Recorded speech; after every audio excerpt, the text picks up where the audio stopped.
청취자 여러분, 에버니 안녕하세요. 오늘 저희가 함께 살펴볼 자료는 중생, 위로부터의 변화인데요.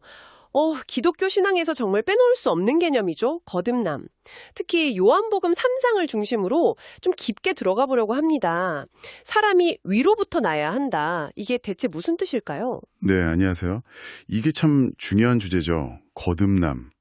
그 원어로 보면 아노텐이라고 하는데 이게 뜻이 여러 가지예요. 위로부터라는 뜻도 있고 또 다시, 새롭게 이런 의미도 같이 있거든요. 아, 여러 의미가 있군요. 네, 자료에서도 지적하듯이 당시 니고데모 같은 분 아시잖아요? 바리새인이고 사내들인 공회원이면 정말 존경받는 종교 지도자였단 말이죠. 그렇죠. 최고 엘리트죠. 근데 그런 분조차도 영적으로는 어두워서 반드시 거듭나야 한다 이렇게 이야기하니까요. 이게 뭐 단순히 교리를 아냐 모르냐 이런 차원의 문제가 아니라는 거죠. 그 부분이 진짜 좀 충격적이었어요. 아니 그냥 뭐 죄 많이 지은 사람도 아니고 나름대로 정말 열심히 신앙생활 했을 법한 사람한테 다시 태어나야 한다고 하니까요. 심지어 자료에서는 모든 사람이 거듭나야 한다 딱 못 받고 있잖아요. 네, 맞아요. 요한복음 3장 3절이죠. 왜 그런 걸까요? 왜 모두에게 이게 필요하다고 할까요? 발췌문에서는 그 이유를요. 모든 사람이 태어날 때부터 죄의 영향 아래에 있다는 거예요. 그래서 영적으로는 이미 죽은 상태다 이렇게 설명을 해요. 창세기 2장 17절이나 에베소서 2장 1절 같은 말씀들이 근거가 되겠죠. 영적으로 죽었다. 이게 어떤 상태인 걸까요? 반응이 없다는 건가요?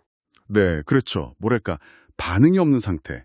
마태복음 11장 비유처럼 피리를 불어도 춤추질 않고 슬피 울어도 가슴 치지 않는 거죠. 영적인 실제에 대해서 보지도 못하고 깨닫지도 못하는 상태. 이사야 6장 말씀처럼요. 아, 영적인 실제를 보지 못한다. 예를 들면 어떤 게 있을까요? 조금만 더 구체적으로? 예를 들면요. 우리가 자연 만물을 보잖아요. 네. 근데 그 속에서 하나님의 어떤 창조 섭리나 그 질서 같은 걸 전혀 못 보고 그냥 자연 현상이구나 이렇게만 생각하는 거예요. 베드로후서 3장 4절에서도 비슷한 이야기가 나오고요. 아, 역사 속에서도 마찬가지죠. 이스라엘 백성이 애굽에서 탈출하거나 바벨론 포로에서 돌아오거나 이런 엄청난 사건들 속에서 하나님의 어떤 주권적인 개입을 보지 못하는 거예요. 그냥 우연이나 정치적인 사건으로만 보는 거죠. 지금 우리 삶이나 세상에서 일어나는 일들도 마찬가지겠네요. 그렇죠. 전쟁이나 재난 같은 일들, 마태복음 24장 같은 영적인 의미를 전혀 깨닫지 못하는 상태. 이렇게 보고 듣고 깨닫는 게 없으면 로마서 10장 14절 말씀처럼 참된 믿음이 생길 수가 없다고 이 자료는 지적해요. 와, 그러니까 교회를 아무리 오래 다녔어도 성경 지식이 많아도 예배를 열심히 드리고 헌금을 많이 해도 그건 좀 다른 문제일 수 있다는 거죠. 상당히 도전적인 지적이에요, 사실은. 겉모습이 아니라 정말 근본적으로 영적인 걸 인식하고 반응하는 능력 자체가 없는 상태다. 와, 그렇군요. 그러면 거듭나면, 즉 위로부터 나면 뭐가 달라지는 건가요? 하나님 나라를 보고 또 들어갈 수 있게 된다는데 이게 어떤 의미죠? 네, 그게 바로 고린도후서 5장 17절에서 말하는 새로운 피조물이 되는 거라고 설명해요. 완전히 새롭게 창조되는 거죠. 새로운 피조물. 요한복음 3장 5절에 물과 성령으로 나야 한다는 말씀이 나오잖아요. 여기서 보통 물은 세례를 생각할 수 있어요. 물 세례를 통해서 이제 나의 옛사람은 죽고 예수님 안에서 새 생명으로 살겠습니다 하고 공개적으로 고백하고 결단하는 것. 이걸 상징하고요. 네. 그리고 성령은 그 내적인 변화. 에스겔 36장에 나오는 약속처럼 하나님이 우리의 더러움을 깨끗하게 씻어주시고 새 영과 부드러운 마음을 주셔서 그 딱딱하게 굳은 마음을 제거하시는 거예요.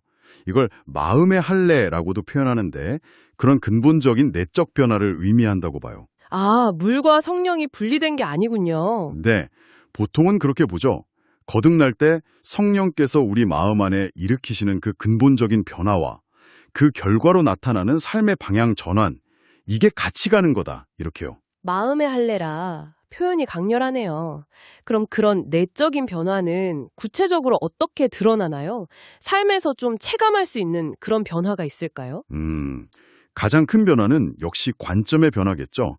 이전에는 그냥 막연하게 느껴졌거나 혹은 아예 부정했던 하나님의 존재가 정말로 실제적으로 믿어지는 거예요.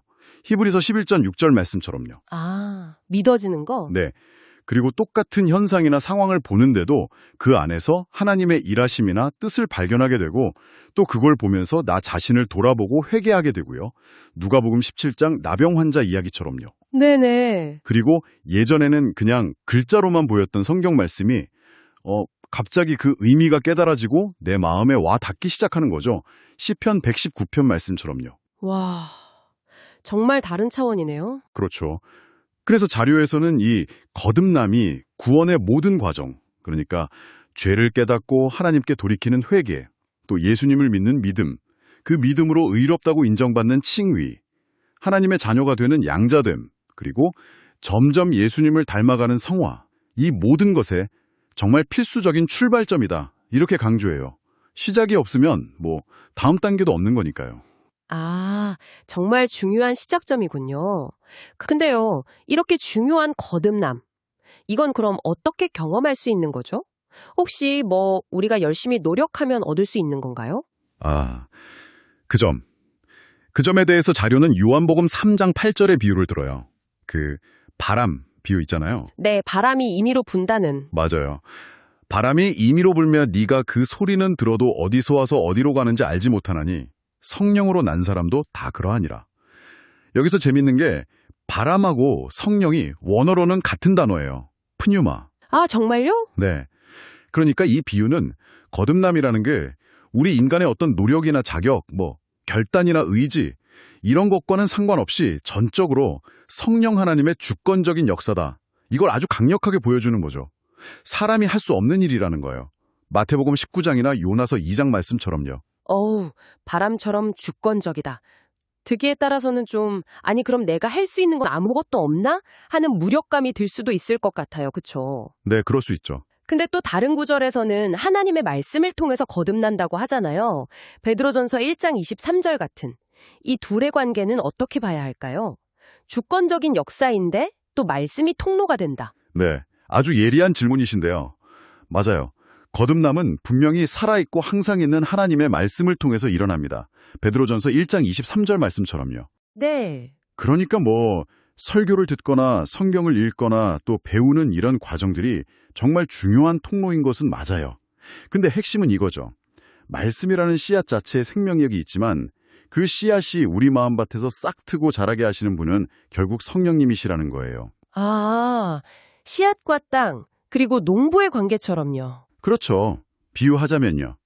그래서 우리 인간편에서는 그냥 손 놓고 난 아무것도 못해 하고 무력하게 기다리는 게 아니라 오히려 그 하나님의 은혜를 정말 간절히 구하고 찾고 문을 두드리는 자세가 필요하다. 이렇게 자료는 이야기해요. 뭐랄까, 능동적인 기다림, 그런 자세가 필요하다는 거죠. 그렇군요. 하나님의 주권적인 역사이지만 동시에 말씀을 사모하고 은혜를 구하는 우리의 간절한 마음을 통해 이어나는 거군요. 근데 이게 내적인 변화라고 하셨잖아요. 바람처럼 보이지 않는다고도 하고. 그럼 내가 거듭났는지 혹은 다른 사람이 거듭났는지 어떻게 알 수 있을까요? 네, 맞아요. 그 과정 자체는 바람처럼 눈에 보이진 않죠. 하지만 바람이 불면 나뭇잎이 흔들리고 그 결과가 분명히 나타나잖아요. 그렇죠. 그런 것처럼 거듭남의 결과는 분명히 나타난다고 자료는 설명해요. 실제적인 내적 변화로 알 수 있다는 거죠. 예를 들어서 이전에는 하나님께 전혀 관심이 없거나 심지어 싫어했던 마음이 이제는 하나님을 향한 어떤 사랑이나 갈망으로 변하는 거예요. 요한일서 4장 말씀처럼요. 아, 마음의 변화군요. 네, 또 반대로 예전에는 막 즐기던 죄가 있었는데 이전엔 그 죄가 너무 싫어지고 미워지고 그걸 멀리하게 되는 변화 같은 거예요. 누가복음 23장에 나오는 그 회개한 강도처럼요. 죄를 두려워하게 되는 거죠. 네네. 여기서 자료가 좀 정죄하라고 하는 태도가 두 가지 있는데요.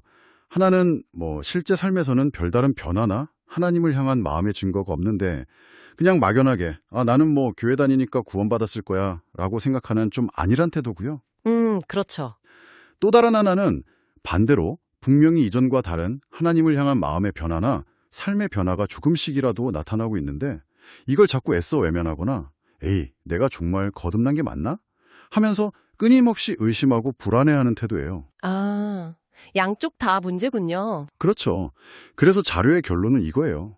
결국 내가 거듭났다고 확신하든 아직 잘 모르겠든 중요한 건 구원은 하나님의 선물이자 은혜라는 거죠. 그러니까 항상 겸손하게 누가복음 18장의 세리처럼 주님, 죄인인 저를 불쌍히 여겨주십시오 하는 마음으로 계속해서 그 은혜 안에 머물려고 노력하는 자세, 그게 필요하다는 겁니다. 와, 오늘 이야기를 쭉 나눠보니까 거듭남이라는 게 정말 단순히 어떤 종교적인 행위를 시작하거나 바꾸는 차원이 아니라 성령님을 통해서 위로부터 주어지는 내가 세상을 보고 나 자신을 보는 그 관점 자체가 완전히 바뀌는 근본적인 변화구나 하는 걸 다시 한번 깊이 느끼게 되네요. 네, 맞습니다.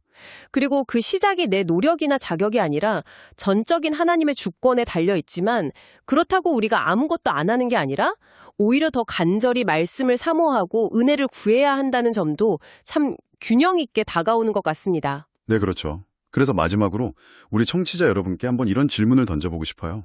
오늘 우리가 나눈 이 거듭남의 시작이 비록 바람처럼 그 자체를 직접 볼 수는 없지만 분명한 결과를 남긴다고 했잖아요. 네. 그렇다면 혹시 지금 여러분의 마음속 생각이나 아니면 삶의 어떤 태도에서 아주 작게나마 정말 미미하게라도 일고 있는 어떤 긍정적인 변화들 있잖아요. 뭐랄까, 작은 바람처럼 느껴지는 그런 움직임들이 혹시 오늘 우리가 나눈 이 깊고 심오한 위로부터의 변화와 어떤 식으로든 연결될 수 있지는 않을까, 한번 조용히 생각해 보시는 것도 참 의미 있는 시간이 되지 않을까 싶습니다.